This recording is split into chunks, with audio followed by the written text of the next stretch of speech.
આ એન્ટ્રન્સ સાથે તમારો મોટું પાર્કિંગ સ્પેસ, ત્યાંથી ડાયરેક્ટલી એન્ટ્રી ડાઇનિંગ અને કિચનમાં થઈ શકે છે. આ તમારું એન્ટ્રન્સ થતા લિવિંગ રૂમ એકદમ રજવાડી અને વિન્ટેજ સ્ટાઇલમાં એકદમ દેશી અંદાજમાં છે.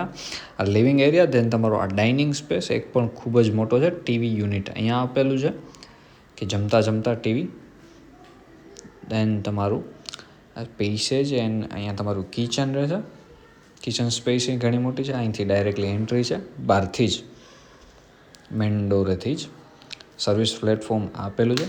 દેન તમારો આ સ્ટોર રૂમ છે.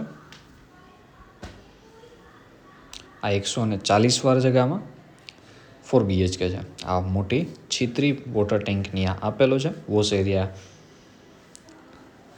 અને લાઇટ્સ, જે એલિવેશન, અંદરનું જે બધું ઇન્ટિરિયર, બધું હજી એવું ને એવું ઓરિજિનલ પોઝિશનમાં છે. તમારું કોમન અને નીચેનો બેડરૂમ આવશે. રિનોવેશન માગે છે. આ કબોર્ડ એ પણ ત્યારનું જૂનું છે. આ અટેચ અને નીચેના બેડરૂમનું જ બધું સ્પેસ વાઇઝ, રૂમ, બાથરૂમ એ બધી જોરદાર છે. સ્પેસ વાઇઝ સાઇઝ એ બધી મોટી છે. કુમારદાવ સીરી છે. આ તમારો વચ્ચેનો ફેમિલી સ્પેસ એન્ડ તમારો આ સેકન્ડ બેડરૂમ.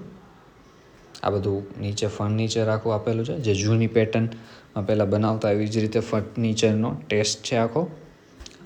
ને ફર્નિચરની કન્ડિશન એકદમ ટીપટોપ છે. આ એક સ્ટોરેજ એરિયા. આ તમારો ત્રીજો બેડરૂમ. થર્ડ બેડરૂમ છે, એમાં પણ કબોર્ડ અને બેડ અને અટેચ છે. બાથટબવાળું અને ઉપર કાચવાળું પીઓપી છે, જે જૂની પેટર્ન આવતી એ એકદમ વિન્ટેજ સ્ટાઇલમાં જૂની. એન્ડ આ તમારો પૂજા રૂમ. આ બાલ્કની જે છે હિંડોરાવાળું. એન્ડ આ તમારો ફોર્થ બેડરૂમ. આ પણ બાથટબવાળું, ઉપર પીઓપી, જૂની જે પેટર્ન આવતી એ જ રીતે વિન્ટેજ સ્ટાઇલમાં. Bed and cupboard. કન્ડિશન મકાનની એકદમ સારી છે. જસ્ટ નાના મોટું રિનોવેશન માગે છે. ઉપર જઈએ ટેરેસ ઉપર. આખી ગોળ સીડી છે નીચેથી ઉપર સુધી. Storage area. આ ઉપર જે સનરૂફ આવે એ છે, અત્યારે બંધ કરેલું છે.